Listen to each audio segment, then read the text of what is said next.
کہتے ہیں کہ حضرت عمر رضی اللہ تعالیٰ عنہ کے زمانہ خلافت میں مدینے میں قحط آیا، کھانے پینے کو کچھ نہیں رہا، حتیٰ کہ اگر کوئی جانور بھی ذبح کیا جاتا تھا تو اندر سے خون کا قطرہ بھی نہیں نکلتا، وہ بھی بھوکے اور پیاسے۔ تو حضرت عمر رضی اللہ تعالیٰ عنہ نے حضرت عمرو بن عاص گورنر مصر تھے، معلوم ہوا کہ مصر میں بہت غلہ ہوا ہے، تو مصر کے گورنر کو خط لکھا کہ بھائی ہمارے ہاں کچھ نہیں ہے مدینے میں، لہٰذا مصر سے کوئی غلہ بھیج۔ تو حضرت عمرو بن عاص رضی اللہ تعالیٰ نے اتنے اونٹ غلے کے بھیجے کہ پہلا اونٹ مدینے میں تھا تو آخری اونٹ ابھی مصر میں، اور یہ سفر 1 مہینے کا تھا اونٹوں۔ کہتے ہیں کہ جب وہ اونٹ پہنچے مدینے میں تو حضرت عمر رضی اللہ تعالیٰ نے اعلان کر دیا کہ بھائی میرا دسترخوان چلے گا، جس نے دسترخوان پہ آ کے کھانا کھانا ہے وہ یہاں کے کھا لے، اور جو اپنے حصے کا خشک گھر لے جانا چاہتا ہے وہ گھر لے جائے۔ اتنے میں ایک صحابی کو حضور صلی اللہ علیہ وسلم کی خواب میں زیارت ہوئی اور کہا جاؤ میرے عمر کو پیغام دے دو کہ میں تو سمجھتا تھا تو بڑا عقل مند ہے، لیکن آج پتہ چلا کہ تیرے پاس بھی عقل کوئی نہیں۔ صحابی نے خواب دیکھا، وہ بھی حیران و پریشان دوڑتا ہوا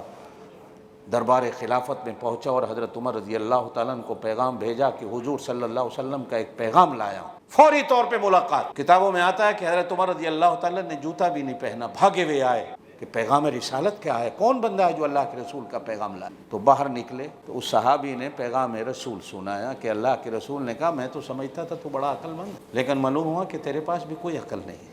حضرت عمر رضی اللہ تعالیٰ نے پیغام رسالت سن کے حیران و پریشان ہے، سمجھ نہیں آ رہی کہ کیا بات ہے۔ جلیل القدر صحابہ کرام کو بٹھایا مشورے کہ بھائی یہ میں سمجھا نہیں پیغام کیا ہے۔ تو کہتے ہیں کہ حضرت ابن عباس رضی اللہ تعالیٰ عنہما کی عمر اس وقت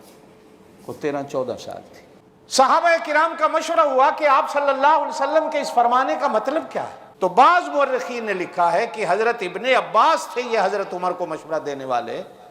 کہ معلوم ہوتا ہے کہ حضور صلی اللہ علیہ وسلم کے اس فرمان کی وجہ یہ ہے کہ اگر مدینے میں قحط آ گیا تھا تو آپ اللہ کی طرف توجہ دیتے، اللہ سے مانگتے، آپ نے ملک مصر کے گورنر سے کیوں مانگا؟ یہ بات اللہ اور اس کے رسول کو پسند نہیں آئی۔ تو حضرت عمر رضی اللہ تعالیٰ نے بھی کہا کہ ہاں واقعی یہ میرا گناہ ہو سکتا ہے کہ میں نے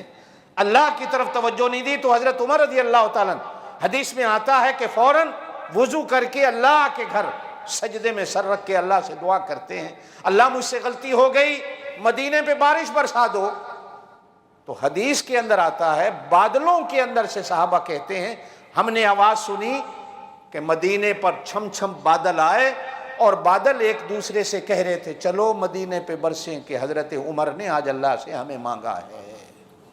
چلو آج مدینے پہ برسیں کہ آج اللہ سے حضرت عمر نے ہمیں مانگا ہے، چلو آج عمر کی دعا بن کے مدینے پہ برسنے کے لیے چلے جائیں۔ تو پھر مدینے پہ چھم چھم بارش